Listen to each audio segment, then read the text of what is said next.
Friends, good morning. Today's class season YouTube class में आपका स्वागत है और मैं प्रदीप बेरवाल आपके साथ सिख धर्म आज वीडियोज में आपका स्वागत बहुत बहुत।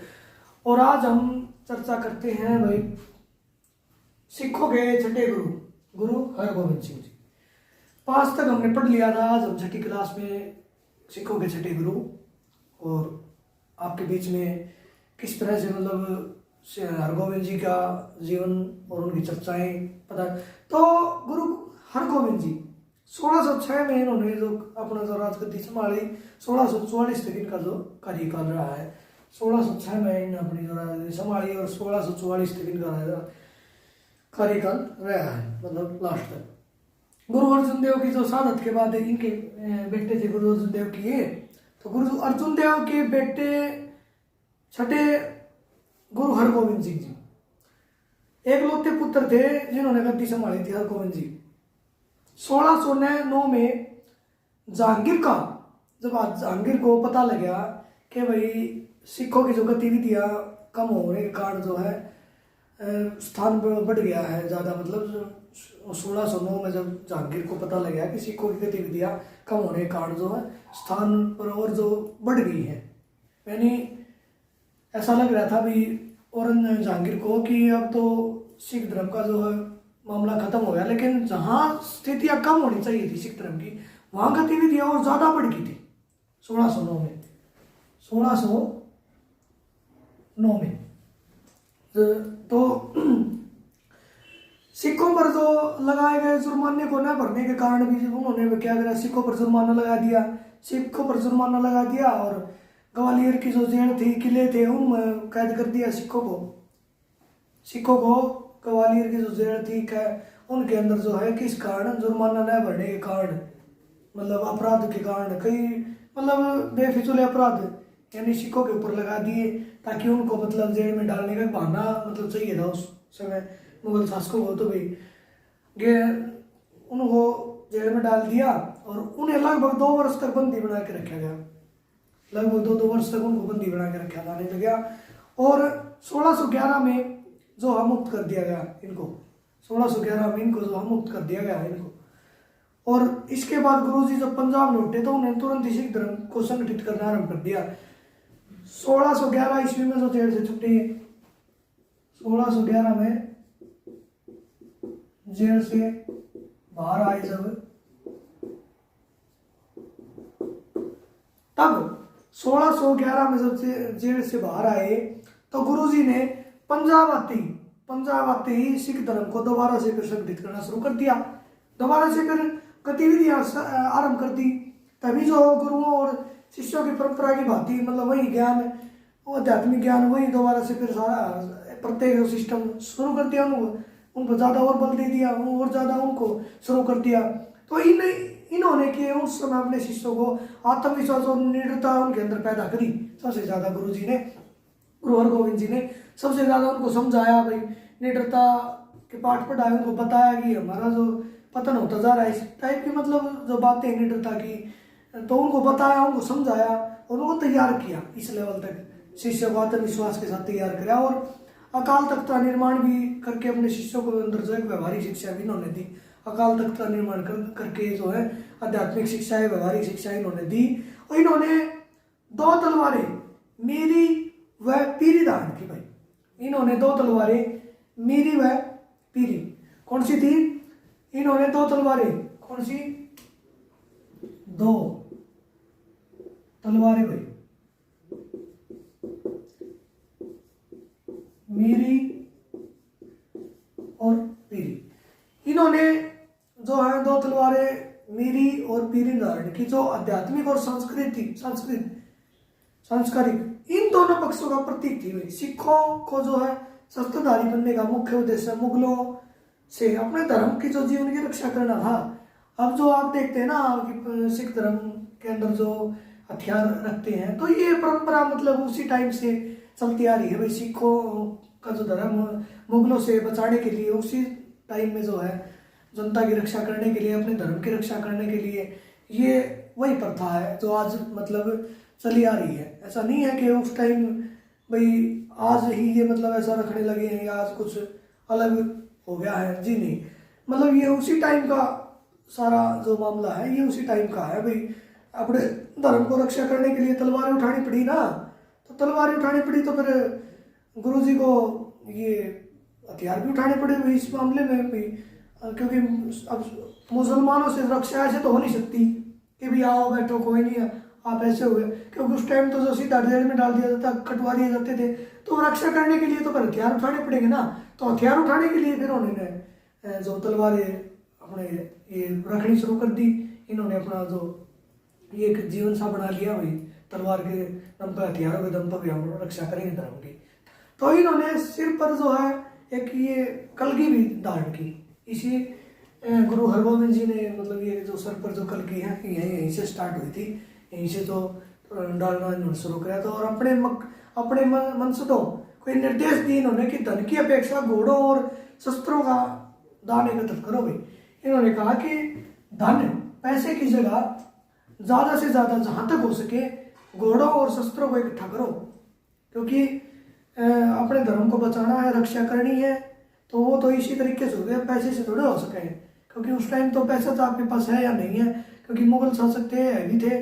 तो जिसके पास धन शस्त्र थे, घोड़े थे, तो वो ज़्यादा शक्तिशाली माना जाता है। तो इसलिए गुरुजी ने क्या किया कि घोड़ों और शस्त्रों का जो है दान एकत्रित करने के लिए कहा। सिख हरिजन उनके विशाल संख्या में घोड़े भी हो गए उनके पास, और अब 52 अंगरक्षक भी इन्होंने नियुक्त कर लिए अपने पास में जो है। इन्होंने 52 अंगरक्षक, जल्दी कितने 52 अंगरक्षक, 52 अंगरक्षक भी इन्होंने नियुक्त कर लिए। तो 52 जब ये सब हो गया नियुक्त कर लिए, तो इन्होंने सारे पंजाब से जो लोगों ने, जो पंजाब के जो लोग थे, बच्चे थे, गुरुजी की सेवा के लिए मतलब भेजा ताकि धर्म की रक्षा हो सके। मतलब पूरे पंजाब के जो लोग थे उन्होंने क्या करा, अभी बच्चे को भी और सबको जो है अपना भेजा उनको। तो वहाँ पे मतलब गुरुजी के जो रक्षा में और जो धर्म की रक्षा के लिए उन्होंने भेज दिया। और गुरुजी ने 500 नौजवानों को 100 के 5 जत्थों में बांट दिया। मतलब कुछ ऐसी मतलब सेना तैयार कर दी, 500 नौजवानों को 100 के जत्थे में बांट दिया। यानी ये 100 यानी 500 थे, 100 200 300 400 500। तो इनको अलग अलग जत्थे में बांट दिया, 100 के अलग अलग जत्थे में बांट दिया।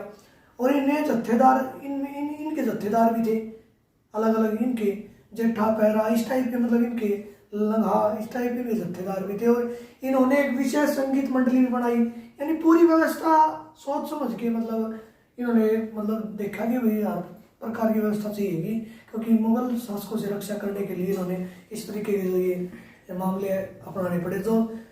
तो ये जो संगीत मंडली थी, जो रात को जो हरमिंदर की परिक्रमा करते हुए, मतलब वहाँ जो परिक्रमा करते थे, हाथों में मसाल लेते हुए, ढोलक धुन वगैरह बजाते हुए जो वीर गीत गाते थे, मतलब ये परंपराएं उस टाइम से चलती आ रही, धीरे धीरे जो बनाई गई थी हमारे शासकों ने। तो ये इस तरीके से चलते चलते शिक्षा देने के लिए गुरुजी हरमिंदर साहब का उपयोग करते थे। आध्यात्मिक जो शिक्षाएं देने के लिए गुरुजी हरमिंदर साहिब का उपयोग करते थे। उन्होंने हरमिंदर जी के सामने पश्चिम की ओर अकाल तख्त का निर्माण भी करवाया। उन्होंने पश्चिम की तरफ मतलब अकाल तख्त का निर्माण करवा दिया। और इन्होंने 12 फुट ऊंचे चबूतरे का निर्माण भी करवाया था। इन्होंने गुरु हरगोविंद जी ने 12 फुट ऊंचे चबूतरे का निर्माण भी इन्होंने करवाया था। और इन्होंने क्या किया था, जो दिल्ली का जो मुगल सिंहासन था ना, उसको और मतलब ऊंचा बनाया गया। तो दिल्ली का जो सिंहासन थे उससे मतलब और भी ऊंचा बनाया गया। ये तो दिल्ली का जो मुगल सिंहासन है उससे भी ऊंचा बना दिया ये अपना वाला।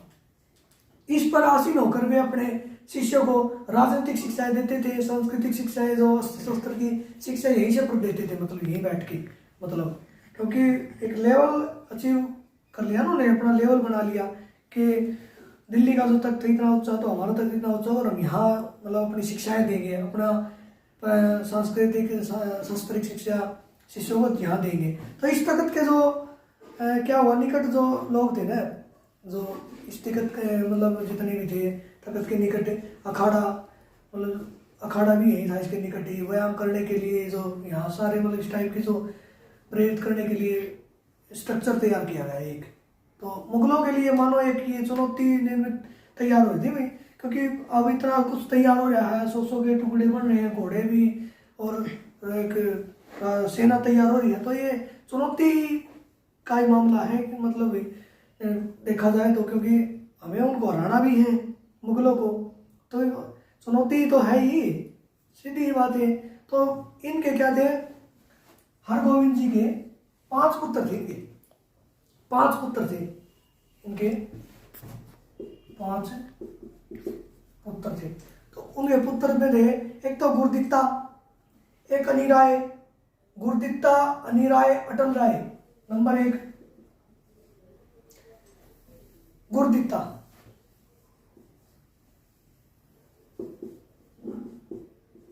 गुरदित्ता।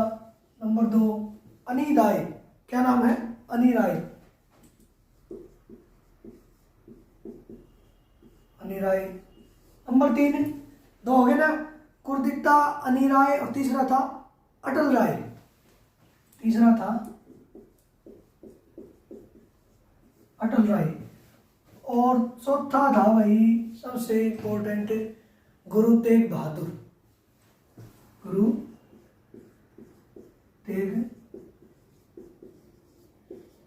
बहादुर। चौथे थे गुरु तेग बहादुर, और 5वें थे सूरजमल।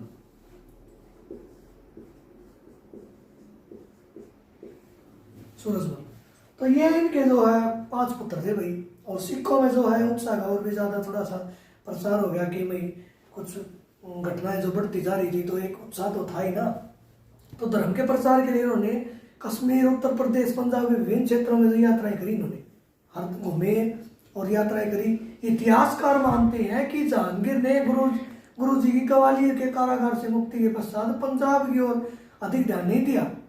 इतिहासकार ऐसा मानते हैं, जहांगीर ने गुरु जी को ग्वालियर के कारागार से मुक्त करने के बाद जैसे ही वहां से 2 साल की जेल में भेज दिया, वहां से जब अब गुरु जी निकले ना, तो क्या किया जहांगीर ने, इस तरफ ध्यान ही नहीं दिया भाई अब क्या है, अब तो कुछ बचा ही नहीं, जेल से वैसे निकला है, अब तो क्या बचा है, कुछ बचा ही नहीं वहाँ। तो मतलब इस तरीके से उन्होंने यहाँ ध्यान ही नहीं दिया पंजाब की ओर, ग्वालियर से मुक्त, तो पंजाब की ओर ध्यान नहीं दिया। लेकिन जब शाहजहां ने दिल्ली पर शासन संभाला, एक बार फिर धर्म और अधर्म के बीच संघर्ष प्रारंभ हो गया भाई। जब औरंगजेब अपना दोबारा आए ना दिल्ली, शाहजहां, तो जहांगीर के टाइम में तो 2 साल के कारावास काट के गुरुजी आ गए थे जहांगीर के टाइम में। तो जहांगीर ने सोचा अभी अब कुछ नहीं बचा सिख धर्म में, अब तो बस नाम का सिख धर्म रह गया, कुछ नहीं है, जो कुछ अपना है, तो वहां ध्यान नहीं दिया। लेकिन गतिविधियां तेज होगी, गतिविधियां तेज होगी।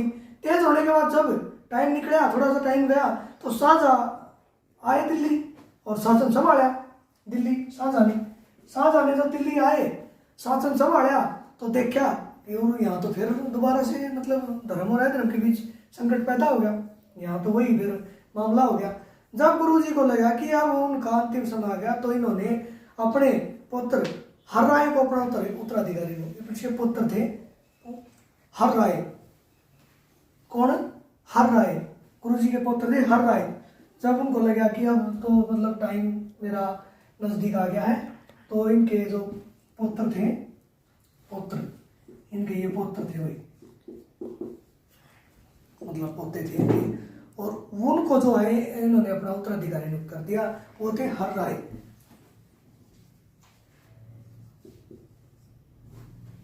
हर राय। तो ये अपना गुरु हरगोविंद जी यहाँ तक समाप्त होता है, और अगले उसमें क्लास में हम 7वें गुरु हर राय जी के बारे में चर्चा करेंगे, और गुरु हर राय जी के बारे में हम अगली क्लास में पढ़ेंगे। तो वीडियो अगर पसंद आए तो साथियों ज़्यादा से ज़्यादा शेयर करें, लाइक करें, कमेंट करें, और हमें बताएं कि वीडियो कैसी लगी। धन्यवाद।